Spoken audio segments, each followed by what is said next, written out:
Halo guys, Halo. sorry baru masuk. Pagi. Ada tadi sedikit kendala, jadi lambat masuk. Uh,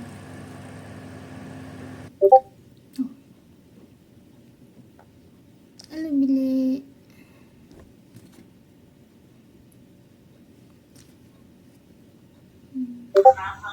Ya, yang Malino deh sebentar selesai Zoom, udah ada Mito ini ke basis data saja di Burto, nggak masuk dia juga itu tulisan. Kasih ya Malino. Selesai kami dulu. Langsung paling guys. 1, 2, 3. Oke. Baik, assalamualaikum warahmatullahi wabarakatuh. Kami dari kelompok 2 akan mempresentasikan tentang bentuk diagram dalam RPL. Sebelumnya, saya akan memperkenalkan kelompok kami, yaitu dengan saya sendiri, Atika Reski dengan NIM 60900123002. Oke, saya Agung Setiadi dengan NIM 60900123023. Perkenalkan, nama saya Nabila Salsabil Hafnul dengan NIM 60900123017. Baik, perkenalkan nama saya Muhammad Al-Fauzan Bobihu dengan NIM 60900123012. Baik, itu saja perkenalan dari kami. Selanjutnya, untuk agenda pembahasan kami yaitu akan membahas tentang UML atau Unified Modeling Language yang terbagi menjadi dua, yaitu diagram struktural dan diagram perilaku yang akan dibacakan oleh saya dan Al-Fauzan. Lalu untuk diagram terstruktur akan dibacakan oleh Agung Setiadi dan diagram berjenjang akan dibacakan oleh Nabila. Baik, langsung saja. Unified Modeling Language atau UML. Apa itu UML? Untuk membuat aplikasi, kamu memerlukan suatu permodelan. Pemodelan sama halnya dengan perancangan.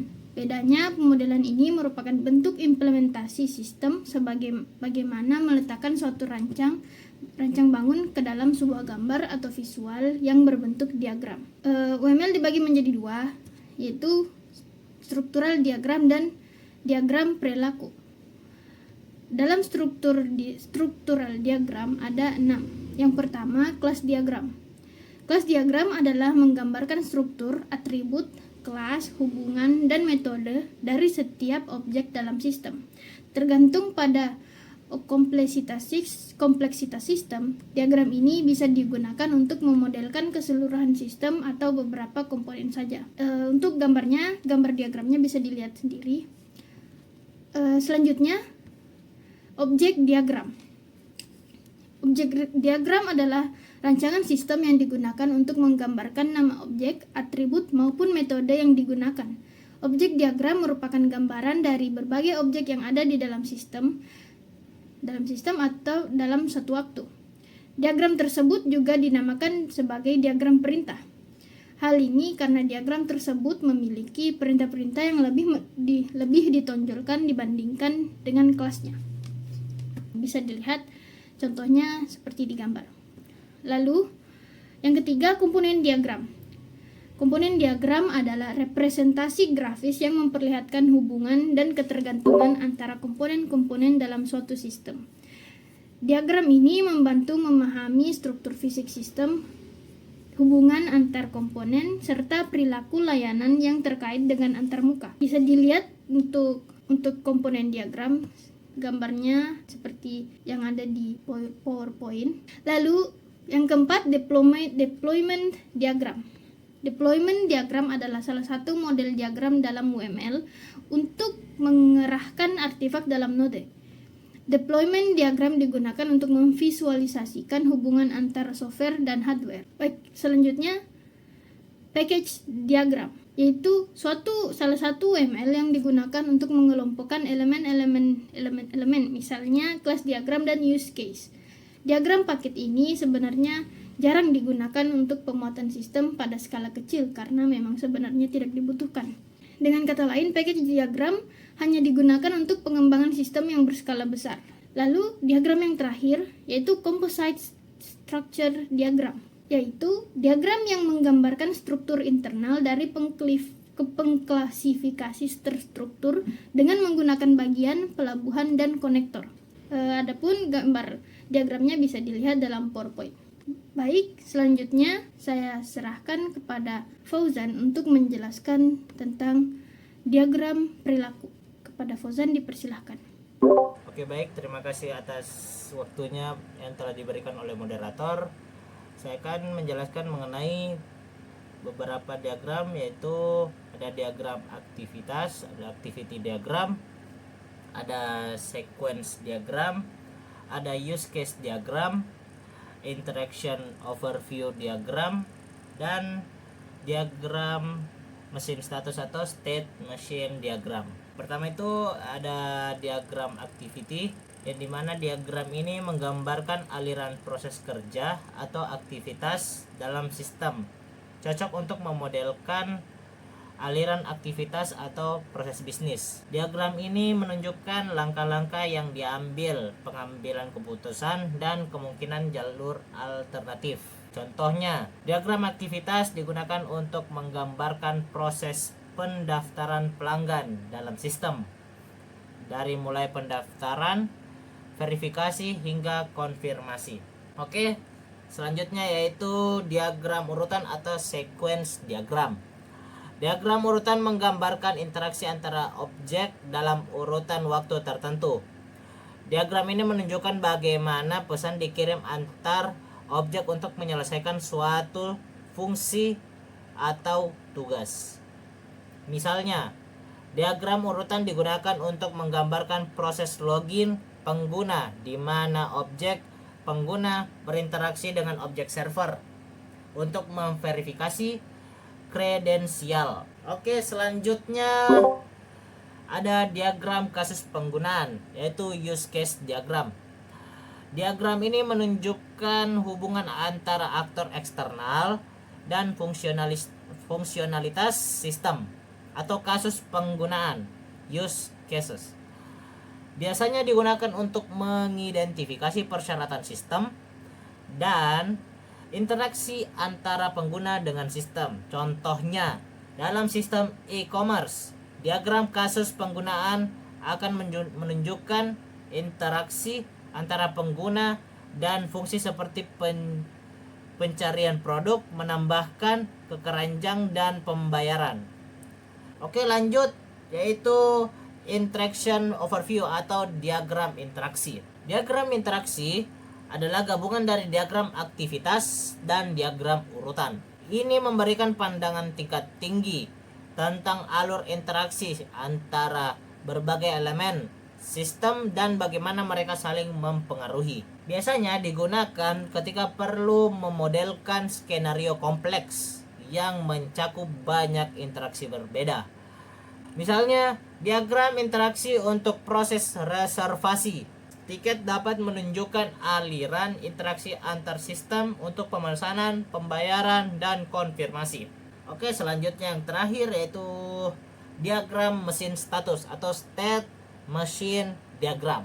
Diagram ini digunakan untuk menggambarkan siklus hidup suatu objek, termasuk transisi antar status sebagai respons terhadap berbagai kejadian. Cocok untuk menggambarkan perilaku objek dalam sistem yang mengalami perubahan status.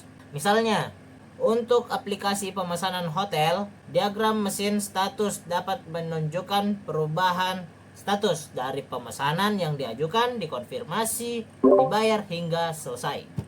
Oke, sekian dari saya kembalikan ke moderator. Baik, selanjutnya untuk diagram terstruktur, saya persilahkan kepada Saudara Agung Setiari. Nah, oke, terima kasih kepada moderator. Nah, pada kesempatan ini saya akan menjelaskan mengenai DFD seperti yang telah ditampilkan pada layar. Nah, DFD atau biasa dibilang biasa disebut dengan data flow diagram adalah alat visual yang digunakan untuk menggambarkan aliran data dalam suatu sistem. DFD membantu memvisualisasikan bagaimana data bergerak antara berbagai komponen seperti proses, penyimpanan data, dan entitas eksternal. Nah, terdapat contoh pada layar yaitu DFD level 0. Nah, di sini kenapa DFD level 0? Di situ adalah kelebihan dari DFD.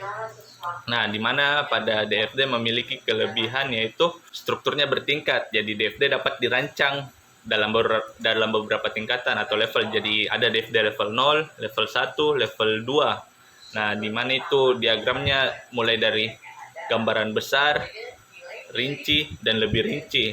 Itu supaya membantu orang-orang memahami bagaimana program tersebut berjalan atau bagaimana struktur tersebut berjalan. Nah, kelebihan selanjutnya itu karena ada levelnya, itu juga memudahkan pemahaman alur data tersebut. Jadi kita bisa fokus pada proses pada sistem tersebut. Nah, di mana ada kelebihan, ada juga kekurangan. Nah, kekurangan DFD itu karena ada tingkatan level, makanya dia ada keterbatasan detail proses. Jadi tidak mendetailki.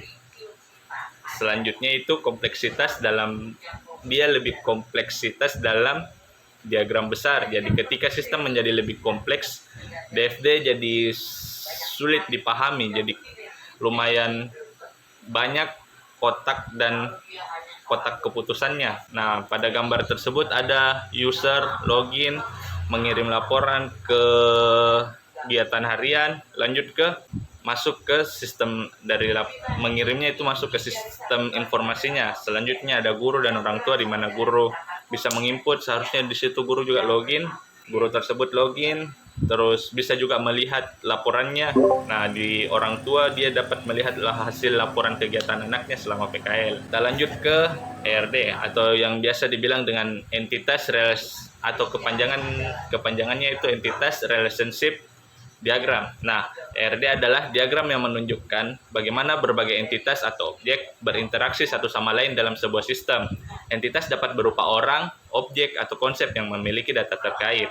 Dalam ERD, entitas direpresentasikan sebagai kotak dan hubungan antar entitas dan ditunjukkan dengan garis atau panah. Nah, kelebihannya ERD itu kita bisa lihat identifikasi entitasnya dan atribut. Jadi seperti di contoh itu ada entitas siswa memiliki atribut nama, kelas, email, jurusan, nomor telepon, ID siswa. Di industri di entitas industri ada atribut ID industri, alamat industri, dan nama industri, dan seterusnya seperti yang ada pada ERD tersebut.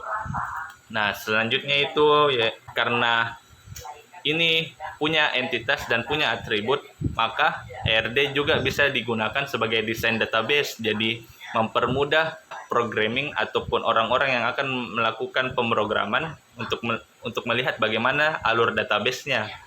Jadi bisa memiliki gambaran jelas tentang bagaimana data akan disimpan dan diakses.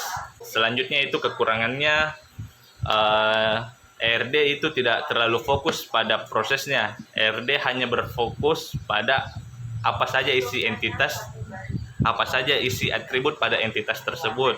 Kekurangannya yang lain itu tidak mampu untuk menangani kompleksitas. Jadi dia tidak mampu menjelaskan detail kompleksitas dari database tersebut, terutama saat berhadapan dengan banyak entitas atau relasi yang rumit. Jadi ERD itu gambaran besarnya lah. Dia cuma bisa gambaran besar tapi tidak bisa yang terlalu rumit sekali. Sekian yang bisa saya sampaikan, saya kembalikan ke moderator. Baik, terima kasih. Selanjutnya untuk diagram berjenjang saya serahkan kepada Nabila. Baik, terima kasih kepada moderator. Baik, di sini saya akan menjelaskan tentang diagram berjenjang. Diagram berjenjang sendiri yaitu representasi grafis dari struktur yang memiliki tingkatan atau hierarki yang jelas, di mana setiap elemen atau objeknya berada pada satu tingkat atau hubungan tertentu terhadap elemen lainnya. Diagram ini digunakan untuk memvisualisasikan hubungan antar bagian-bagian sistem atau proses dengan tujuan memberikan pemahaman yang lebih baik tentang alur kerja, struktur organisasi, atau keputusan yang diambil.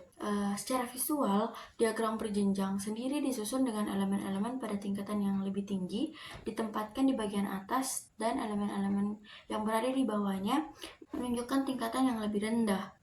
Hubungan antara elemen-elemen ini biasanya ditunjukkan dengan garis atau panah untuk memperjelas arah alur atau hubungan. Dalam pengembangan perangkat lunak, diagram berjenjang digunakan untuk memodelkan struktur modul-modul dalam sistem.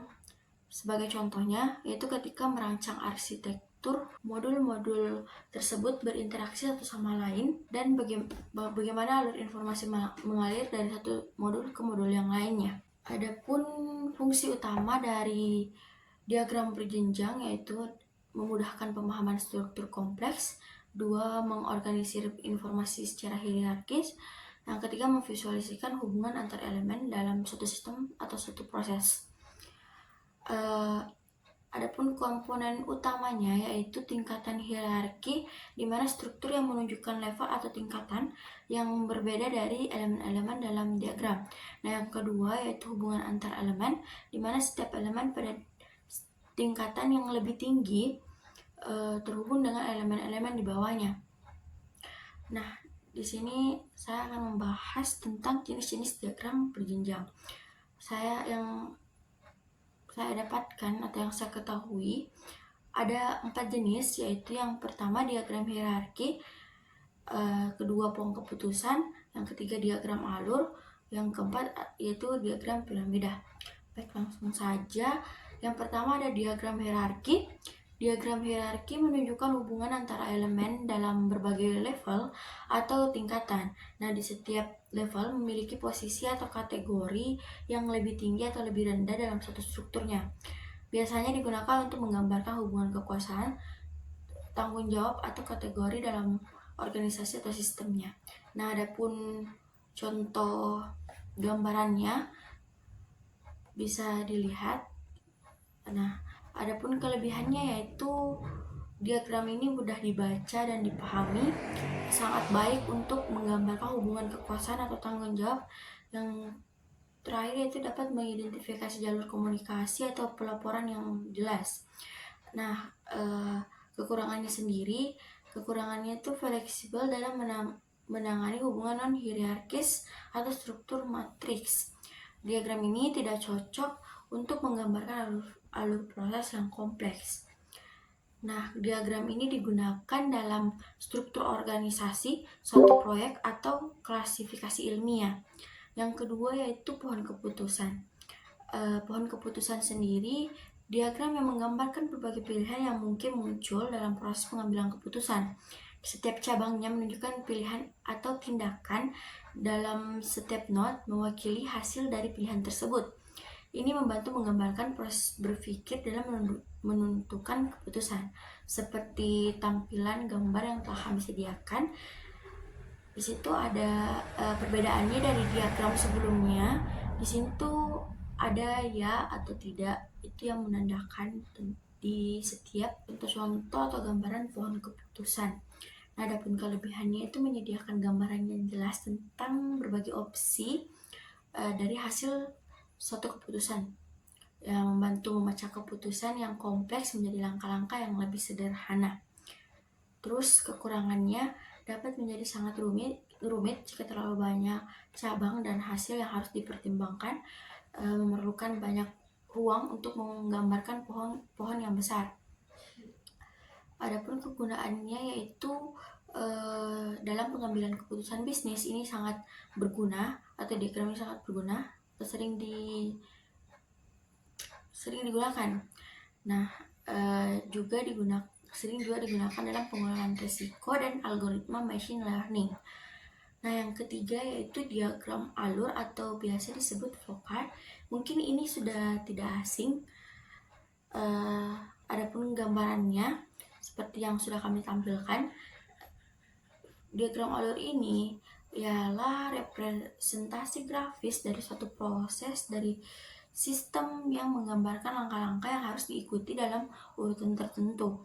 Setiap langkah digambarkan dalam bentuk kotak atau simbol tertentu dan dihubungkan oleh panah yang menunjukkan alur proses. Nah, perlu diketahui bahwa dalam diagram alur atau flowchart ini kayak bentuk-bentuk atau simbolnya itu memiliki suatu makna tertentu. Nah, yang terakhir yaitu diagram piramida. Diagram piramida adalah visualisasi yang digunakan untuk menunjukkan hierarki atau tingkat dari suatu struktur, di mana setiap lapisan yang lebih rendah mendukung lapisan di atasnya. Setiap tingkatan dalam piramida dapat mewakili elemen yang lebih mendasar atau umum, dengan lapisan puncak mewakili elemen yang paling khusus atau esensial. Nah, seperti yang telah kami tampilkan, diagram ini sendiri digunakan atau sering digunakan dalam pemasaran untuk mewujudkan urutan prioritasnya. Terus ada juga teori psikologi seperti piramida kebutuhan Maslow atau model bisnis. Nah, sekian penjelasan dari saya kembalikan ke moderator. Baik, sekian presentasi dari kami. Wassalamualaikum Wassalamualaikum warahmatullahi wabarakatuh. warahmatullahi wabarakatuh. Guys, Wih, selesai Mi tuh. Tidak ada Mi kuliah hari ini. Degas Malino, ayo Mi Malino. Atau enggak, apa? Muncak. Apa muncak? Ya sudah paling ada dah teman-teman semester 3. Semangat Ki, semangat. semangat.